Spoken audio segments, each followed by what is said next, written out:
साबुदाणा म्हटलं की खिचडी किंवा वडा. जरा थांबा, साबुदाणा बदलणार आहे आपला गोड समज. ना पनीर ना मावा, तरीही रेशमी मऊ रसाळ घरच्या साध्या साहित्यापासून बनणारी खास रेसिपी शेवटपर्यंत पाहिल्याशिवाय चॅनल बदलू नका.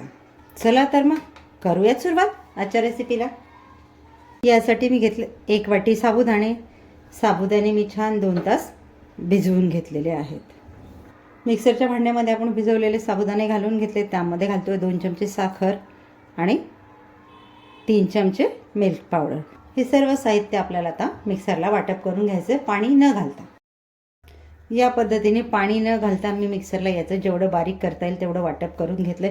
मिक्सर पल्स मोडला चालवायचं म्हणजे छान बारीक वाटप होतं. हाताला थोडं तूप लावून घेऊयात आणि याचे छोटे छोटे गोळे बनवून घेऊयात.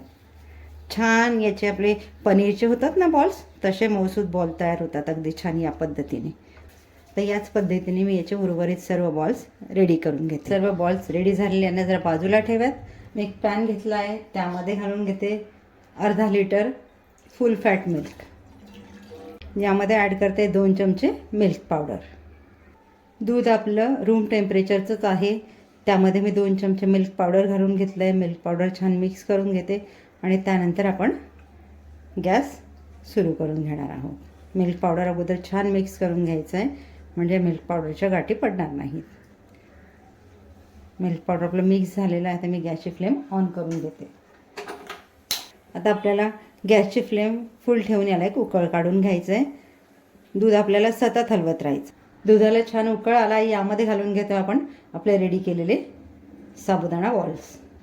तुम्हाला अशाच प्रमाणबद्ध नाविन्यपूर्ण रेसिपीज बघायला आवडत असतील तर तुम्हाला एक काम करायला लागेल.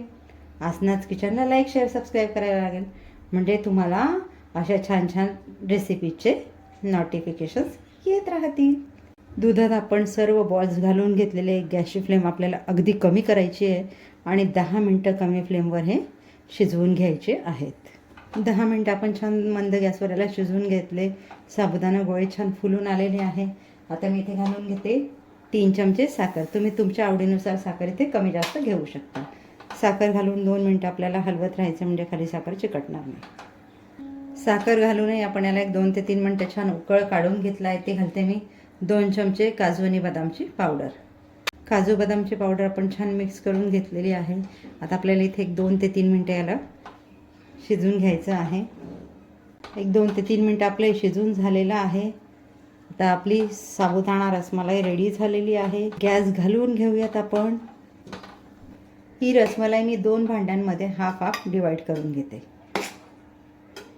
रसमलाई आपण 2 भांड्यांमध्ये डिवाईड करून घेतली. आता एका भांड्यामध्ये मी घालून घेते केशर मिश्रित दूध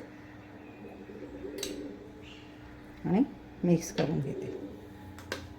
दूध मी छान कोमट करून घेतलेलं आणि त्यामध्ये केशर घालून ठेवलेले. यामध्ये घालून घेते पाव चमचा वेलची पावडर. वेलची पावडर घालूनही आपल्याला हे एकदम मिक्स करून घ्यायचं आहे, म्हणजे फ्लेवर छान येईल वेलचीचा. आपण मिक्स करून घेऊयात. आता आपण दुसरा फ्लेवर रेडी करून घेऊयात. त्यामध्ये देखील मी घालून घेते पाव चमचा वेलची पावडर आणि यामध्ये घालते मी स्ट्रॉबेरी सिरप. आपण स्ट्रॉबेरी फ्लेवरमध्ये रेडी करून घेतो आहे. एक आपला रेग्युलर रसमलाईचा फ्लेवर, दुसरा आपला स्ट्रॉबेरी रसमलाई. इथे तुम्ही स्ट्रॉबेरी सिरप घालताना तुमच्या आवडीने कमी जास्त घालू शकता. तर यावर घालून घेऊयात आपण थोडे पिस्त्याचे काप. डेकोरेशनचा पार्ट हा तुमच्या चॉईसने. तयार आहे आपली मऊ रेशमी रसाळ घरच्या साध्या साहित्यापासून बनवलेली साबुदाणा रसमलाई, तीही 2 फ्लेवरमध्ये. एक आपला रेग्युलर फ्लेवर, दुसरा आहे स्ट्रॉबेरी फ्लेवर. चवीला अगदी छान लागते. मी पहिल्यांदा बनवली, मला खूप आवडली, म्हणूनच मी आज ही रेसिपी तुमच्याबरोबर शेअर केली. तुम्हीही बनवून बघा, तुम्हाला नक्की आवडेल. भेटूयात मग पुढच्या व्हिडिओमध्ये अशाच एक नवीन रेसिपीसह. थँक्यू.